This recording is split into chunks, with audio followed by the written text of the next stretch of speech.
अस्सलामु अलैकुम वरहमतुल्लाहि वबरकातुहू। ਇਹ जनाब यूके ਦੀ ਤੇ मैं अपनी ਗੱਡੀ ਦੇ ਵਿੱਚ बैठे हैं जनाब।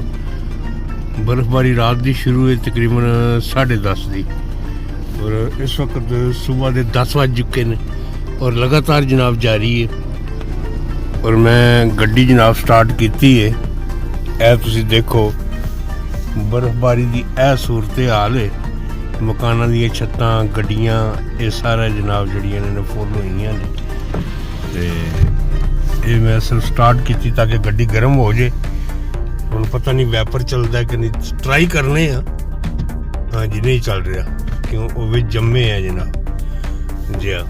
ते हुण बाहर निकलांगा ते बाहर निकल के जनाब ते वो वैपर छोटा जिहा लैके ਉਹਦੇ ਨਾਲ ਜਨਾਬ ਜਿਹੜਾ ਨਾ ਇਹਨੂੰ ਮੈਂ ਬਰਫ਼ ਨੂੰ ਹਟਾਉਣ ਦੀ ਕੋਸ਼ਿਸ਼ ਕਰਨਾ, ਤੁਹਾਨੂੰ ਵੀ ਨਾਲ ਜਨਾਬ ਬਾਹਰ ਦਿਖਾ ਦੇਣਾ ਮੈਂ।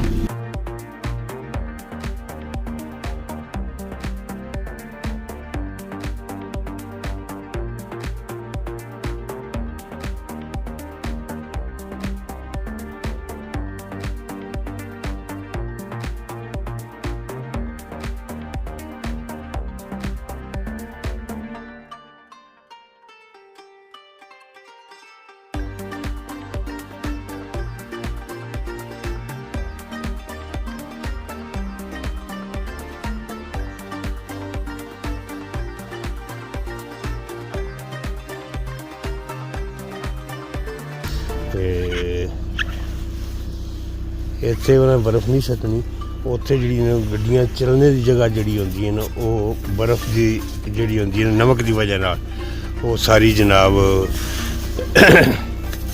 ਬਰਫ਼ ਘੁਲ ਜਾਂਦੀ ਨਮਕ ਨਾਲ, ਤਾਂ ਫਿਰ ਟ੍ਰੈਫਿਕ ਨੂੰ ਜਿਹੜੀ ਪਰੇਸ਼ਾਨੀ ਨਹੀਂ ਬਣਦੀ। ਅਤੇ ਦੂਸਰਾ ਇਹ ਜਿਹੜੇ ਨਾ ਉੱਤੇ ਬਰਫ਼ ਪਈ ਹੈ ਗੱਡੀ ਦੇ, ਇਹ ਸਾਨੂੰ ਲਾਜ਼ਮੀ ਲਾਉਣੀ ਪੈਂਦੀ ਹੈ। ਅਗਰ ਨਾ ਲਾਓ ਪੁਲਿਸ ਚੈੱਕ ਕਰ ਲੇ ਉਹ ਫਾਈਨ ਕਰਦੇ ਨੇ। ਉਹ ਕਹਿੰਦੇ ਨੇ ਜੀ ਉੱਤੋਂ ਫਿਰ ਗੱਡੀ ਚੱਲਦੀ ਹੈ ਸਪੀਡ ਦੇ ਨਾਲ ਜਿਹੜਾ ਨਾ ਬਰਫ਼ ਡਿੱਗਦੀ ਹੈ, ਪਿਛਲੀ ਗੱਡੀਆਂ ਦੇ ਸ਼ੀਸ਼ਿਆਂ ਉੱਤੇ ਜਾ ਕੇ ਪੈਂਦੀ ਹੈ ਅਤੇ ਫਿਰ ਐਕਸੀਡੈਂਟ ਹੋਣ ਦਾ ਖਤਰਾ ਹੁੰਦਾ।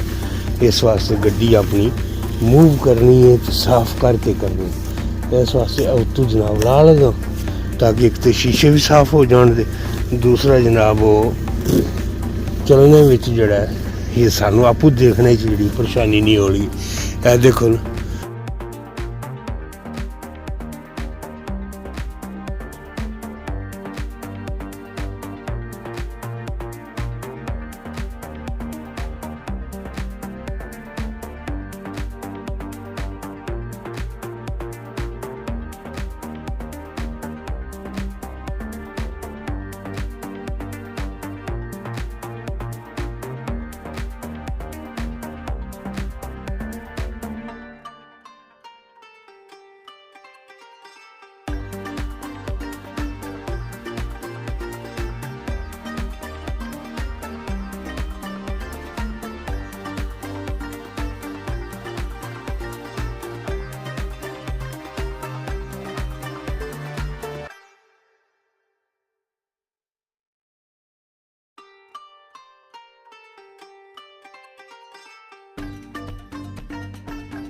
ਵੀਡੀਓ ਸ਼ੂਟ ਕਰ ਲੈਣਾ ਤਾਂ ਕਿ ਤੁਸੀਂ ਜਿਹੜਾ ਉਹਦੇ ਨਾਲ ਡਬਿੰਗ ਆਪਣੀ ਆਵਾਜ਼ ਕਰ ਲਓ ਤੇ ਅਪਲੋਡ ਕਰ ਦੇਣਾ।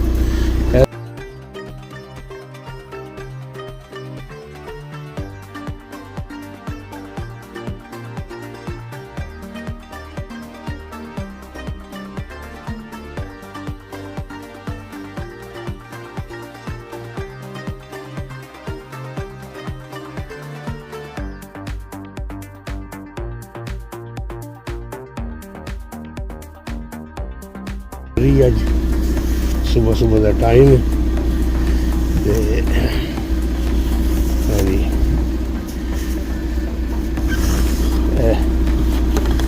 ਵੈਪਰ ਖਾਲੀ ਕਰਾਂਗਾ ਤੇ ਚੱਲਣਗੇ, ਅਦਰਵਾਈਜ਼ ਜੰਮੇ ਪਏ ਨੇ।